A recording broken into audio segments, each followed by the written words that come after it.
I just love the fact that he's composed on the ball and he's not scared. Yes, he did a mistake the other day, but I don't mind. I really don't mind my centre backs, for example, to be on the ball and try to bring it out. Sometimes you have to kick it out, and we all know that.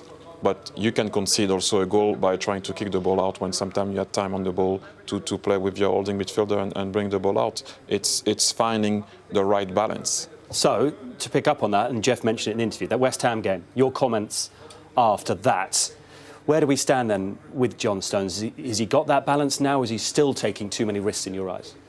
I still think he's taking too many risks. That balance will come with maturity.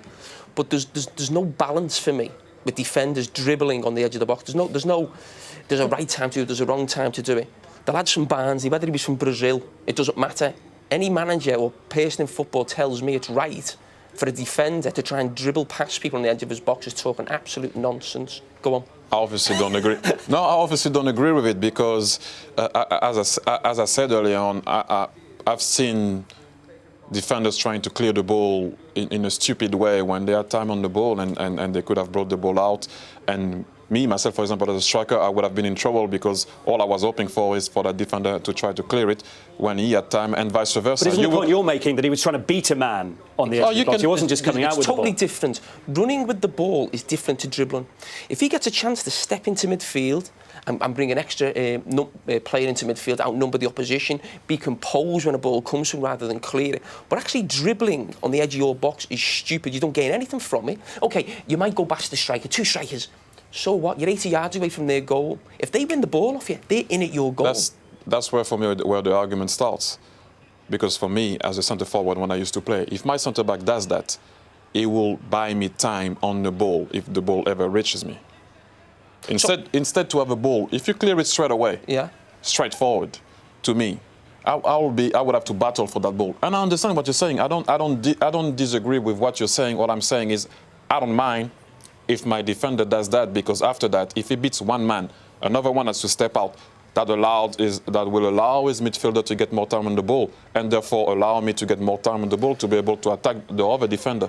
We're going into another discussion, but it does help the team after.